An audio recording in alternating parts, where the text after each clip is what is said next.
Yo, what's up boys? In today's video, I'm going to be showing you the best effects that I use for edits and transitions and things like that. The first one is going to be this fisheye warp shake. And you're probably going to want it to go a little crazier than that, but this is just the little keyframe setup that you're going to want to do.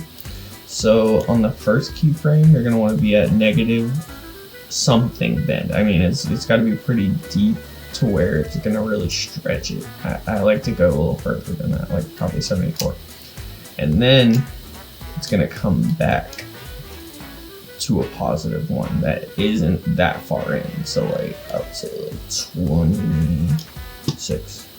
And then next keyframe, I would say the first one you're gonna wanna do like 4 in front of the other one. And then the next one, you're going to want to do like 5 or 6 ahead of the next one. And then this one's going to be another small bend. So whatever this one is, it's pretty good to match those. So I go like negative 26. And then the last one is going to be this really, really small one before it turns normal. So I'm just going to keep it at 6. And then, so these next ones are also going to be 5 or 6 keyframes apart. So you're going to want to select all those keyframes, hit F9 to easy ease them, go into the graph editor, and then do value graph. And then you actually aren't going to have to change any of these because you're going to want to keep this as smooth as possible. So I'm just going to leave it like that. You can see it has a nice little bounce to it.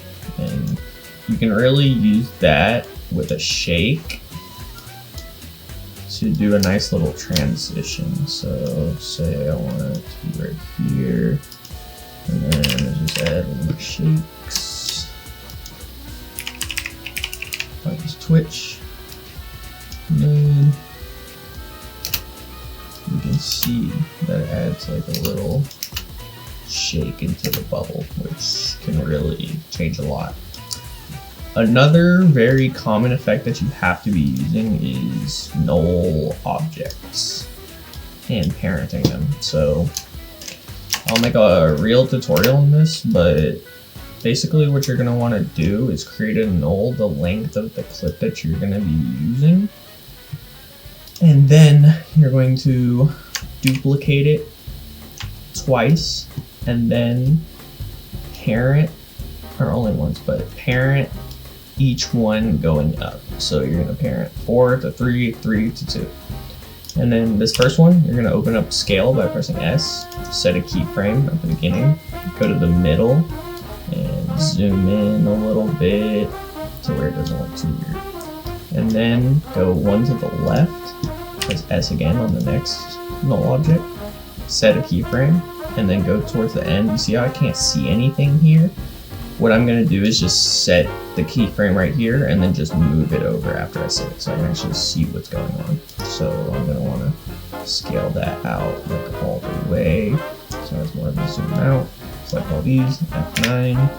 And then for this graph, you're going to want to use speed graph, and you're going to want to make kind of like a Batman logo, like 2 pointy ears on each side. You see there's one on each side here.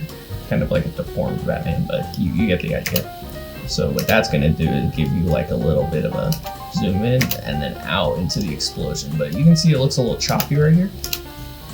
It's because that keyframe is still right here. You're going to want it to go past. See, you can't even see it anymore, but that's where you want the keyframe to end. So it's more of a smooth transition like that.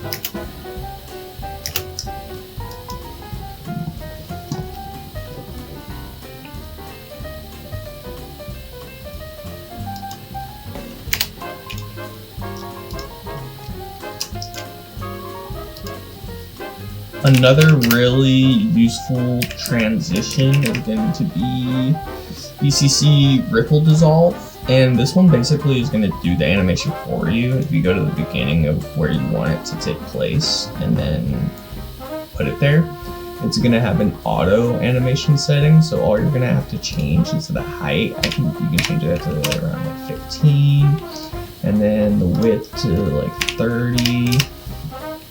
And then you can watch that play out. It's going to give it like a bubble effect.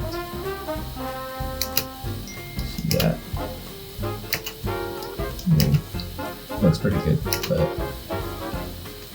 if you want it to look even better, what you can do is change the auto to %done.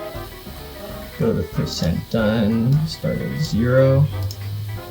Go open your keyframes, go like 7 keyframes out, and then go to 100.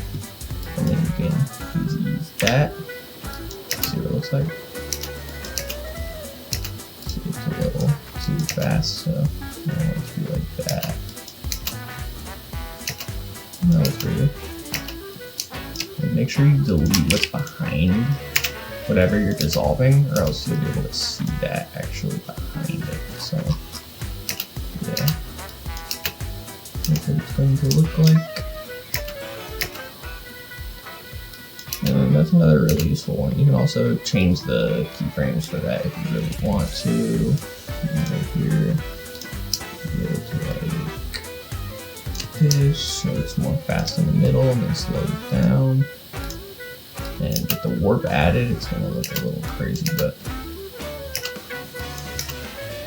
yeah, don't easy use it if it doesn't need it. See that already looks great. I didn't need to run that. So another one that's really good is going to be CC Smear. This one is really cool and fun to play with. So you're gonna have 2 points here. Your first point is gonna be where your smear starts, and then your second point is gonna be where the smear ends. So you can usually just like mess with the eyeballs, and like if you wanna do 2 smears, like one on each eyeball, you can just duplicate it, and then it's gonna get even crazier because there's 2 sitting on top of each other, but you can just move that one over there. Bring this one down, make it look more like she's crying. And then you can set keyframes for the reach and start at the beginning. Press E to reveal the keyframes. Make the reach over here. And then change them both to 0. And then F9, easy ease.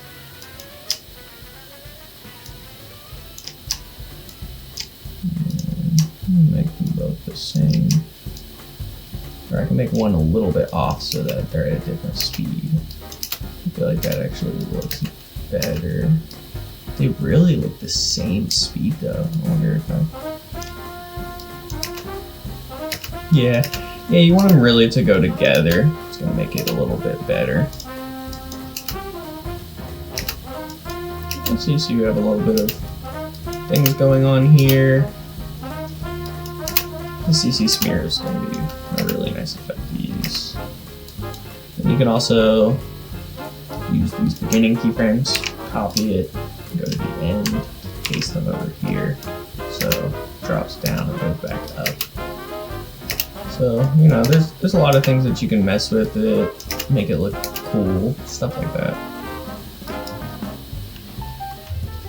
So that's going to be about it for today.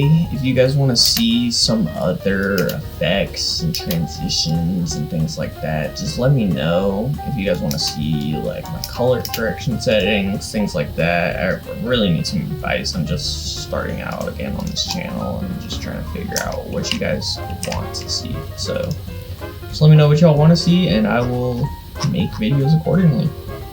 Thank you guys so much for watching, and be sure to like, subscribe, comment down below what I helped you with, what I could help you with, and I'll see you in the next one. Peace.